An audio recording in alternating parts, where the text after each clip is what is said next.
भक्त राजा अम्बरीश की कहानी। राजा अम्बरीश बड़े धर्मात्मा राजा थे। उनके राज्य में बड़ी सुख शांति थी। धन वैभव, राज्य सुख, अधिकार, लोभ लालच से दूर निश्चिंत होकर वह अपना अधिकतर समय ईश्वर भक्ति में ही लगाते थे। अपनी सारी संपदा, राज्य आदि सब कुछ वे भगवान विष्णु का ही समझते थे। उन्हीं के नाम पर वह सबकी देखभाल करते और स्वयं भगवान के भक्त के रूप में सरल जीवन बिताते थे। दान पुण्य परोपकार करते हुए उन्हें ऐसा लगता जैसे वह सब कार्य स्वयं भगवान उनके हाथों से संपन्न करा रहे हैं। उन्हें लगता कि ये भौतिक सुख साधना सामग्री एक दिन सब नष्ट हो जाएगी, पर भगवान की भक्ति, उन पर विश्वास उन्हें इस लोक परलोक तथा सर्वत्र उनके साथ रहेगी। अम्बरीश की ऐसी विरक्ति और भक्ति से प्रसन्न होकर भगवान विष्णु ने उन्हें अपना सुदर्शन चक्र उनकी रक्षा के लिए नियुक्त कर दिया था।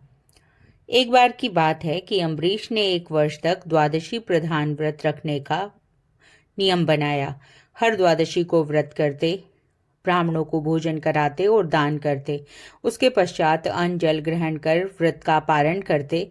एक बार उन्होंने वर्ष की अंतिम द्वादशी को व्रत की समाप्ति पर भगवान विष्णु की पूजा की।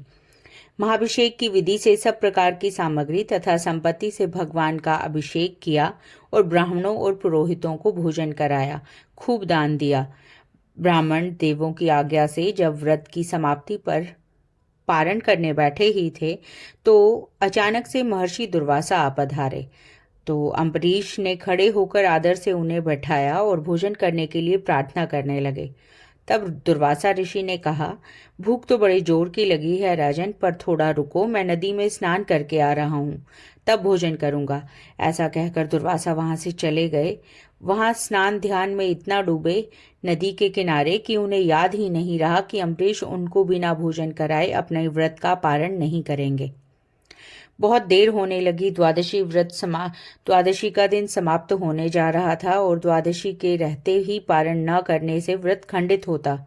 इधर दुर्वासा को खिलाए बिना पारण किया नहीं जा सकता था। बड़ी विकट स्थिति थी। तो अम्बरीश दोनों ही स्थितियों में परेशान थे।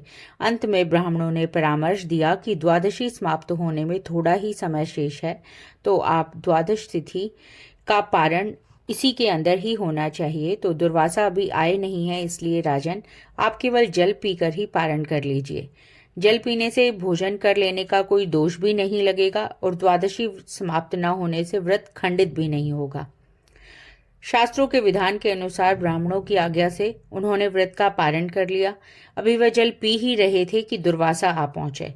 दुर्वासा ऋषि ने देखा कि मुझ ब्राह्मण को भोजन कराए बिना अम्बरीश ने जल पीकर व्रत का पारण कर लिया। बस फिर क्या था, क्रोध में भरकर शाप देने के लिए हाथ उठाया ही था कि अम्बरीश ने विनयपूर्वक कहा, ऋषिवर, द्वादशी समाप्त होने जा रही थी और आप नहीं आए थे। वर्ष भर का व्रत खंडित न हो जाए, इसलिए ब्राह्मणों ने केवल जल ग्रहण कर पारण की आज्ञा दी थी। जल के सिवा मैंने कुछ भी ग्रहण नहीं किया है। लेकिन दुर्वासा ऋषि क्रोधित हो जाने पर किसी की सुनते नहीं थे। अपनी जटा से एक बाल उखाड़कर जमीन पर पटक कर कहा, लो, मुझे भोजन कराए बिना पारण कर लेने का फल भुगतो। इस बाल से पैदा होने पर कृत्या, जो एक भयंकर राक्षसी थी, अम्बरीश को खा जा, ऐसा उन्होंने उस राक्षसी को आदेश दिया। बाल की जमीन पर पड़ते ही भयंकर आवाज हुई और कृत्या नामक राक्षसी प्रकट हो गई। अम्बरीश को खाने के लिए दौड़ पड़ी, लेकिन अपने भक्त पर निरपराध कष्ट आया देख उनकी रक्षा के लिए नियुक्त सुदर्शन चक्र सक्रिय हो उठा। चमक कर चक्राकार घूमते हुए कृत्या राक्षसी को मारा और फिर दुर्वासा की ओर बढ़ा। भगवान के सुदर्शन चक्र को अपनी ओर आते देख दुर्वासा भाग गए और चक्र उनके पीछे लग गया। कहाँ शाप देकर अम्बरीश को मारने चले थे, कहाँ उनकी अपनी जान पर आ पड़े। चक्र से बचने के लिए वे भागने लगे। जहाँ कहीं भी छिपने का प्रयास करते, वहीं चक्र उनका पीछा करता। भागते भागते ब्रह्मलोक में ब्रह्मा के पास पहुंचे और चक्र से रक्षा के लिए गुहार लगाई। तब ब्रह्मा जी बोले, दुर्वासा, मैं तो सृष्टि को बनाने वाला हूँ, किसी की मृत्यु से मेरा कोई संबंध नहीं। आप शिव के पास जाएं, वे महाकाल हैं, वह शायद आपकी रक्षा करें। दुर्वासा शिव के पास आए और अपनी विपदा सुनाई। दुर्वासा की दशा देखकर शिव भगवान को हंसी आ गई। बोले, दुर्वासा, तुम सबको शाप ही देते फिरते हो, ऋषि होकर क्रोध करते हो। मैं इस चक्र से तुम्हारी रक्षा नहीं कर सकता, क्योंकि यह विष्णु का चक्र है।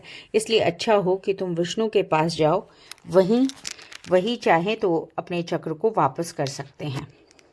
तब दुर्वासा की जान पर आ पड़ी। भागे भागे भगवान विष्णु के पास पहुंचे। चक्र भी वहां चक्कर लगाता हुआ पहुंचा।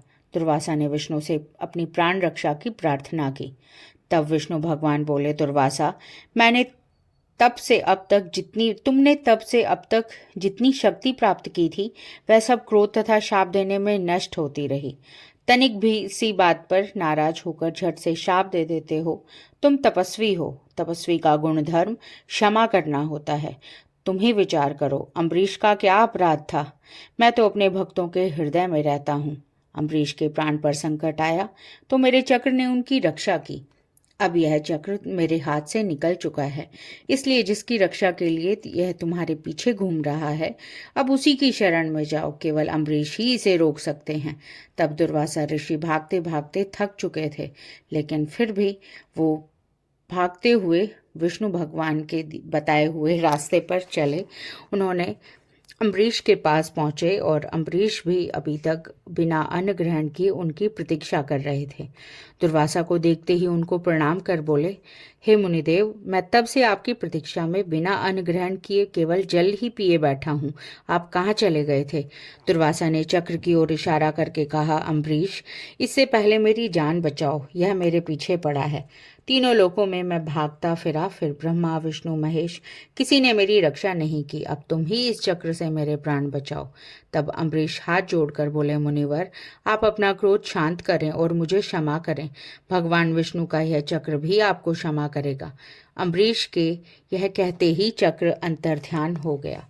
ऐसी है श्री हरि विष्णु की महिमा। जय श्री हरि।